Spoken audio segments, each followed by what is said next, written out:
Bonjour et bienvenue dans 10 minutes avec Jésus-Christ. Aujourd'hui nous parlons de la grâce de Dieu partie 2. Si tu n'as pas vu la première partie, je t'invite à aller regarder cette partie richement bénie. Alors la grâce de Dieu, pour faire suite à ce qu'on a dit dans la première vidéo, c'est aussi ce qu'on appelle par la faveur imméritée de Dieu. C'est-à-dire que c'est ces bienfaits que Dieu décide de nous octroyer, que les bienfaits de Dieu, que Dieu décide de nous donner sans qu'on ait fourni le moindre effort. C'est les bienfaits que Dieu décide de nous donner sans qu'on y ait à le demander. Dieu décide de nous bénir sans qu'on ait à lui demander. Parce que ce Dieu, il connaît tout ce dont tu as besoin. Alors sa grâce, tout simplement, décide un jour de t'accorder ce pourquoi tu te plains tellement, ce dont tu as besoin dans ta vie. Regarde toutes les fois où tu pensais être au bout du gouffre, mais qu'une porte s'est ouverte. La grâce de Dieu t'avait localisé. Lorsque tu es sorti indemne de cet accident de route, de circulation, la grâce de Dieu t'avait localisé. Lorsque dans cette entreprise, tu as commencé comme un simple agent d'accueil, comme un simple agent de sécurité en bas de l'échelle, et que tu as fini par être un responsable, que tu as fini par être chef du personnel, que tu as fini par être responsable de département, c'est parce que la grâce de Dieu a permis que tu sois ce que tu es aujourd'hui. La grâce de Dieu n'a pas besoin que tu fasses des efforts pour que tu sois celle que Dieu veut que tu sois.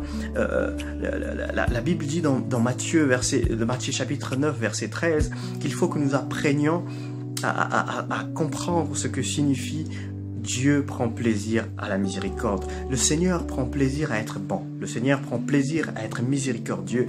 Alors sa grâce, forcément, elle se répand dans nos vies.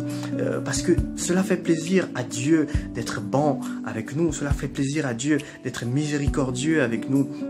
Des fois, tu es là, tu te demandes, est-ce que la grâce de Dieu est-elle vraiment dans ma vie? Est-ce que ma vie reflète que Dieu étende sa main sur sa grâce sur moi? J'ai envie de te dire que Dieu n'a pas besoin de regarder à ce que tu as fait hier. Mais si aujourd'hui la grâce de Dieu te localise, alors pense à ce que Dieu veut faire avec toi demain. La Bible dit dans Matthieu 11, verset 11, que de tous les hommes nés d'une femme, il n'en y est point paru de plus grand que Jean-Baptiste.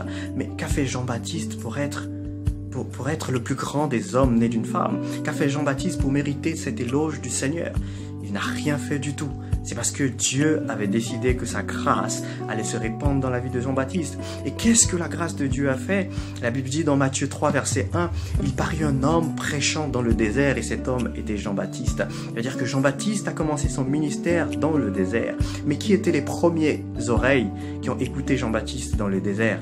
Alors Jean-Baptiste dans le désert, les premières oreilles qui l'ont écouté, laisse-moi te dire que c'était le vent. C'était le sable et c'était les pierres.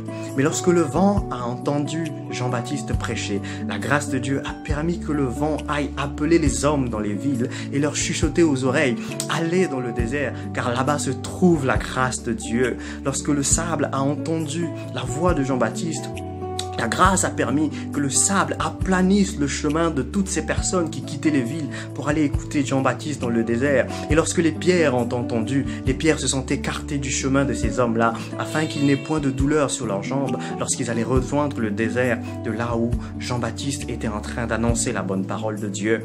Alors je veux que tu comprennes que si la grâce de Dieu a décidé de te localiser aujourd'hui, le Seigneur permettra que certaines choses accomplissent, que toutes ces personnes qui n'ont pas cru en toi, que toutes ces personnes qui t'ont rejeté comprendront que la grâce de Dieu est enfin dans ta vie et que le Seigneur a commencé à aplanir ton chantier, à aplanir ton chemin, à aplanir tes voies et à t'accompagner, à ouvrir des portes là où il n'y avait presque plus de brèches.